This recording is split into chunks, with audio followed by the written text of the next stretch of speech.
Hello everyone. Anchor Shyamala గారు మాట్లాడుతూ Polavaram project గురించి మాట్లాడుతూ నారా లోకేష్ గారు అట్లనే పవన్ కళ్యాణ్ గారికి ట్యాగ్ చేయడం జరిగింది. సో ఈ ఇష్యూ గురించి నాకు తెలిసి ఎవరికి అర్థం కాకపోవచ్చు. సో ఒకసారి దీని గురించి విశ్లేషణ తీసుకుందాం. ప్రస్తుతం మనతో జర్నలిస్ట్ శేషరావు గారు ఉన్నారు. వెల్కమ్ చెప్తాం. Hello sir. హలో సార్, ఏంటి సార్ ఇష్యూ ఏం లేదు. పోలవరం గురించి ఎవరికి అర్థం కాకపోవచ్చు అని చెప్పి నువ్వే చెప్పావు కదా. సో కాబట్టి పోలవరం గురించి అర్థం కాదని చెప్పి నువ్వు చెప్పడం కాదు, మాజీ మంత్రి అంబటి రాంబాబు గారే చెప్పారు చాలా సందర్భాల్లో. ఇది ఎప్పుడు పూర్తి చేస్తామో తెలీదు, అది ఎప్పుడు పూర్తి అయితే తెలీదు, అసలు పోలవరం ప్రాజెక్ట్ ఏంటి, ఇవన్నీ చాలా మాట్లాడాడు ఆయన. సో ఆయన అంతకుముందు అనిల్ కుమార్ అని ఒక నీటిపారుదల శాఖ మంత్రిగా ఉండేవాళ్ళు జగన్మోహన్ రెడ్డి గారి తొలి క్యాబినెట్లో. ఆయన ఇరిగేషన్ ప్రాజెక్టుగా ఉండి 2020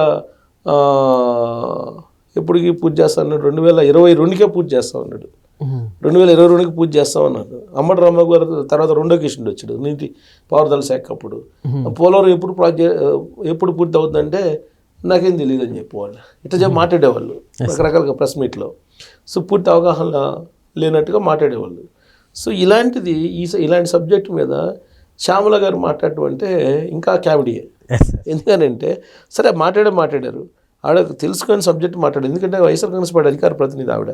ఇప్పటికి కూడా యాంకర్ శ్యామల అంటారు, అధికార ప్రతినిధిగా ఆవిడని గుర్తించట్లా. కారణం ఏంటంటే సబ్జెక్ట్ లేకుండా మాట్లాడటం. ఈ మధ్యకాలంలో అందుకే పోలీసులు విచారించారు. ఏది అక్కడ కర్నూలు దగ్గర బస్సు ప్రమాదం జరిగితే ఆ బస్సు ప్రమాదం లిక్కర్, అది కూడా ఏ లిక్కర్ ద్వారా అది బయట అమ్ముతారు కదా, ఆ లిక్కర్ తాగి గవర్నమెంటే బయట అమ్ముతుంది బెల్ట్ షాపుల ద్వారా. ఆ బెల్ట్ షాపుల్లో లిక్కర్ తాగి డ్రైవర్ నడిపాడు. తర్వాత ఆ మోటార్ బైకులు నడిపారు, మోటార్ బైకులు నడుపుతూ ఆ లిక్కర్ తాగి నడిపి చనిపోయారు అని చెప్తే పోలీసులు విచారణకు పిలిచారు. విచారణకు హాజరయ్యింది ఆవిడ. ఆ విచారణ సందర్భంగా ఏం చెప్పారు, నాకు వైఎస్ఆర్ కాంగ్రెస్ పార్టీ కార్యాలయంలో రాసి ఇచ్చారో అదే చదివాను, నాకు అంతకు మించి అదనపు ఇన్ఫర్మేషన్ నా దగ్గర ఏం లేదు, కేవలం వాళ్ళు రాసిచ్చిందే చదివానని చెప్పి పోలీసులకు విచారణలో చెప్పినట్టు మనకు న్యూస్ విన్నాం. ఇప్పుడేమంటారు పోలవరం గురించి, గతంలో చంద్రబాబు నాయుడు గారు ప్రతి సోమవారం పోలవరం అన్నారు, దాన్ని సంతకం పంపించేశారు, పోలవరం గురించి పట్టించుకోవట్లేదు, సంతకం పంపించేశారు, పోలవరం ఎత్తు తగ్గించేశారు అని చెప్పి మాట్లాడారు ఆవిడ. అలాగే మంగళవారం అప్పులు తీసుకొచ్చిన దానికి మంగళవారాన్ని పెట్టుకున్నారు అని చెప్పి కామెంట్ చేస్తూ ఈ కామెంట్ని పవన్ కళ్యాణ్ గారికి అలాగే లోకేష్ గారికి ట్యాగ్ చేశారు ఆవిడ. మంగళవారాన్ని అప్పుల వారంగా మార్చారంట. ప్రతి మంగళవారాన్ని అప్పుల వారంగా మార్చారు, సోమవారాన్ని సంతకం పంపించేశారు, పోలవరాన్ని ప్రతి సోమవారం పోలవరం అన్నారు చంద్రబాబు నాయుడు గారు, దాన్ని సంతకం పంపించేశారు, పట్టించుకోవట్లేదు ఇప్పుడు అని చెప్పి ఆవిడ కామెంట్ చేశారు. కామెంట్ చేశారు, దాన్ని ట్యాగ్ చేయడం దీనికి పవన్ కళ్యాణ్ గారికి లోకేష్ గారికి. సరే, అసలు పోలవరం సంబంధించి ఆవిడకి ఏం తెలుసు? పోలవరం అసలు కనీసం అది పెద్ద లోతైనటువంటి సబ్జెక్టు.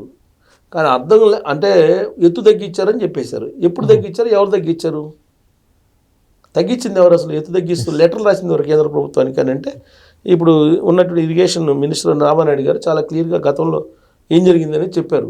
గతంలోనే చెప్పారు, ఇప్పుడు చెబుతున్నారు ఆయన. 2014లో విభజన జరిగినప్పుడు, రెండు రాష్ట్రాలకు సంబంధించి విభజన జరిగినప్పుడు పోలవరాన్ని నిర్మించిస్తాము ఆంధ్రప్రదేశ్కి అని చెప్పి పునర్విభజన చట్టంలో పొందుపరిచారు. దాంట్లో పొందుపరిచిన దాని ప్రకారం ఏంది, 45.72 మీటర్ల ఎత్తుతోటి దాన్ని నిర్మించాలి, దాని నిర్మాణం జరగాలి. బైఫర్కేషన్ చట్టంలో కూడా అదే చెప్పారు. అది నేషనల్ ప్రాజెక్ట్, అది నేషనల్ ప్రాజెక్ట్ అంటే కేంద్ర ప్రభుత్వం మొత్తం నిధులు ఇస్తుంది. సో దాని నిర్మాణం 2014 నుంచి 2019 వరకు చాలా చేశారు. ఆ తర్వాత 2019 తర్వాత జగన్మోహన్ రెడ్డి గారు వచ్చారు, దానికి సంబంధించినటువంటి ఎత్తును తగ్గిస్తూ ఎంతకు తగ్గించారు, 41 తగ్గించారు, 41.15 తగ్గించారు, 41.15 మీటర్లు తగ్గించారు. మీటర్లు తగ్గించి లెటర్లు రాశారు కేంద్ర ప్రభుత్వానికి. సిడబ్ల్యూసీ రాశారు, సెంట్రల్ వాటర్ కమిషన్ రాశారు, సిడబ్ల్యూసీ రాశారు, కేంద్ర ప్రభుత్వానికి లెటర్ రాశారు, మేము ఎత్తు తగ్గించుకుంటామని.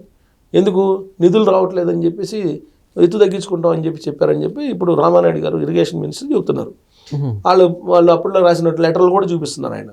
ఎత్తు తగ్గించింది ఎవరు? ఆల్రెడీ అప్పుడు తెలుగుదేశం పార్టీ అధికారంలో ఉన్నప్పుడు అసెంబ్లీలో పోరాడింది, మీరు ఎత్తు తగ్గిస్తే అది ప్రాజెక్ట్ కాదు బ్యారేజ్ అవుతుంది అది, కాబట్టి ఎత్తు తగ్గించడానికి లేదు అని చెప్పి. సో మేము 2 ఫేజులుగా మేము నిర్మిస్తామని చెప్పి అప్పట్లో లెటర్ రాసింది ఎవరంటే జగన్మోహన్ రెడ్డి గారి ప్రభుత్వం. ఇది శ్యామల గారు తెలుసుకోవాలి. ఇప్పుడు తెలుగుదేశం పార్టీ అఫీషియల్గా ఉన్నట్టు ఇన్ఫర్మేషన్ చెప్తున్నాను నేను. ఇప్పుడు తెలుగుదేశం పార్టీ వాళ్ళు ఇరిగేషన్ మినిస్టర్ మాట్లాడారు అంటే అది అఫీషియల్ ఇన్ఫర్మేషనే కదా, ప్రభుత్వం అంతా ఉన్న ఇన్ఫర్మేషన్. కాకపోతే ఆర్టీఐ దగ్గర పోయి మీరు తెలుసుకోవచ్చు కూడా. లెటర్ రాసి 2 ఫేజుల్లో మేము నిర్మిస్తాము. ఫస్ట్ ఫేజ్లో 41.15, రెండో ఫేజ్లోనేమో 47.52. ఫస్ట్ ఫేజ్కి మాకు డబ్బులు ఇవ్వండి, 12,000 కోట్లు ఇవ్వండి అని చెప్పి లెటర్ రాసింది వాళ్ళే. ఆ లెటర్లకు సంబంధించిన వివరాలు ప్రభుత్వం దగ్గర ఉన్నాయని చెప్పి రామానాయుడు గారు చెప్తున్నారు. నేను చెప్పడం కాదు, రామానాయుడు గారు చెబుతున్నారు. మరి ఇది వాస్తవమైనప్పుడు పోలవరం తెలుగుదేశం పార్టీ తగ్గించిందని చెప్పేసి ఒక నోట్ రాసిస్తే పార్టీ అధిష్టానం అధికార ప్రతినిధిగా ఈవిడ మాట్లాడుతున్నారు. క్రాస్ చెక్ చేసుకోవాలి కదా. నేను పూర్వపరాలండి గూగుల్లో కొట్టండి తెలిసింది. ఇప్పుడు అంతా సింపుల్ కదా. మీరు గూగుల్లోకి వెళ్ళి పోలవరం ఎప్పుడు తగ్గించారు, ఏ సంవత్సరం తగ్గించారు, ఎప్పుడు అని క్లియర్గా మనం మెన్షన్ చేస్తే మొత్తం హిస్టరీ వస్తుంది. 2022లో మీరు లెటర్ రాశారు జగన్మోహన్ రెడ్డి గారు అని చెప్పి వస్తుంది. దాంట్లో తగ్గించి పైగా 12,000 కోట్ల రూపాయలు కూడా ఇవ్వాల. ఒకవేళ ఇచ్చినట్టయితే అది కూడా నీకు బటన్ నొక్కే కార్యక్రమానికి వెళ్ళేము, ఇవ్వాల. తర్వాత ఈ ప్రభుత్వం వచ్చింది 2024 వచ్చిన తర్వాత దాన్ని ఇప్పుడు ఆ రోజున జగన్మోహన్ రెడ్డి గారు రాసినట్టు లెటర్ ఏదైతే ఉందో ఫస్ట్ ఫేజ్ సెకండ్ ఫేజ్ దాని ప్రకారం నిర్మిస్తుంది. ఇప్పుడు ఈ గవర్నమెంట్ నిర్మిస్తూ రెండో ఫేజ్లో ఖచ్చితంగా 47 ఖచ్చితంగా 45.72 మీటర్లు ఖచ్చితంగా నిర్మిస్తాము అని చెప్తుంది.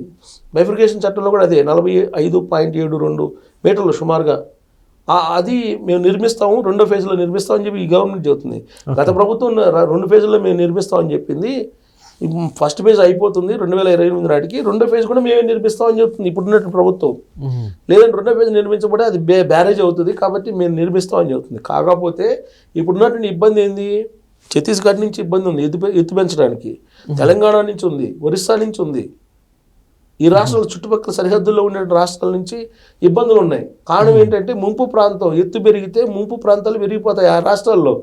సో ఆ రాష్ట్రాలని కన్విన్స్ చేసుకొని వెళ్ళాలి. సో ఆ రాష్ట్రాన్ని కన్విన్స్ చేసుకుని వెళ్ళాలి అని అంటే ఇప్పుడు ఫస్ట్ పేజ్లో ఈ ప్రభుత్వం నిర్మిస్తుంది 41.15 మీటర్లే నిర్మిస్తుంది. ఇప్పుడు 41 కాదు చూస్తాను ఎగ్జాక్ట్ ఏంటి ఎంత అనేది. ఫస్ట్ పేజ్ అది జగన్మోహన్ రెడ్డి గారు పంపించినటువంటి లెటర్. అది ఫస్ట్ పేజ్లో ఎంత నిర్మిస్తాం 41.15 ఫస్ట్ పేజ్లో. సెకండ్ పేజ్లో వచ్చేసి 45.72. అది 45.72 కరెక్ట్గానే చెప్పాను. సో కాబట్టి ఈ 2 ఫేజ్లో నిర్మించడానికి ఈ ప్రభుత్వం సిద్ధంగా ఉందని చెప్తుంది. కానీ ఈలోపు ఈ సరిహద్దు రాష్ట్రాల్లో ఉండేటువంటి వాళ్ళని కన్విన్స్ చేసుకోవాలి. కన్విన్స్ చేయకుండా డైరెక్ట్గా మేము అంత ఎత్తు నిర్మిస్తామంటే అసలు కోర్టుకు వెళ్తే అసలే ప్రాజెక్ట్ ఆగిపోయే ప్రమాదం. సో కాబట్టి ఇప్పుడు కొత్తగా ఈ ప్రభుత్వం వచ్చి ఎత్తు తగ్గించింది కాదు, అసలు ఎత్తు తగ్గించేదానికి పర్మిషన్ ఇవ్వండి అని చెప్పి అడిగింది ఎవరు, ఆ లెటర్ రాసింది ఎవరు అనేది శ్యామల గారు తెలుసుకోవాలి. ఇప్పుడు శ్యామల గారు ఏం చేశారు, పవన్ కళ్యాణ్ గారికి లోకేష్ గారికి ట్యాగ్ చేశారు. ఖచ్చితంగా నేను అనుకోవటం దానికి ఎవరైనా ఇస్తారు శ్యామల గారికి. ఎందుకంటే వాళ్ళకి ట్యాగ్ చేశారు కాబట్టి. ట్యాగ్ చేయకపోతే ఉండేది కాదు. వాళ్ళు ట్యాగ్ చేశారు కాబట్టి అమ్మ తెలుసుకో దీని హిస్టరీ ఏంటి అనేది, బైఫర్కేషన్ చట్టంలో ఏం చెప్పారు, ఆ తర్వాత జగన్మోహన్ రెడ్డి గారి లెటర్ ఎప్పుడు రాశారు, ఇవన్నీ తెలుసుకోమని చెప్పి బహుశా నేను అనుకోవటం చాలా సీరియస్గానే రిప్లై వస్తుంది ఆవిడకి. సో ఏదో ఒకటి మాట్లాడాలి కాబట్టి మాట్లాడుతున్నట్టు ఉంది. అది కరెక్ట్ కాదు కదా. శ్యామల గారు ఇప్పుడు ఆవిడ స్పోక్స్ పర్సన్ అనేటువంటి ఒక శానిటీ అనేది రావాలి. అది రాకుండా యాంకర్ శ్యామల కింద మాట్లాడుతున్నారు ఇప్పటికి కూడా. సో ఆ ట్వీట్ చూసిన తర్వాత నాకు కూడా అనిపించింది పోలవరం గురించి ఇంత సీరియస్ సబ్జెక్ట్ ఆవిడ మాట్లాడుతున్నారు. జనరల్గా వాళ్ళు లెటర్ రాసిస్తారు, ఏ పార్టీ అయినా వాళ్ళు లెటర్ రాసిస్తే ఆ లెటర్ను యాసిడ్ చదివితే ఎలాగో దాని హిస్టరీ కూడా తెలుసుకోవాలి. ఇవాళ గూగుల్ తల్లి ఉంది, గూగుల్ తల్లిని అడిగితే అన్నీ చెప్తుంది. సో ఆడ పోయి శ్యామల గారు కూడా ఎత్తుక్కోవచ్చు గూగుల్లో. ఎత్తుకుతే మొత్తం హిస్టరీ వస్తుంది, ఎప్పుడు లెటర్ రాశారు, ఏంటి, ఎవరు రాశారు, ఎత్తు తగ్గించేదానికి అనేది. Okay, thank you sir. Thank you.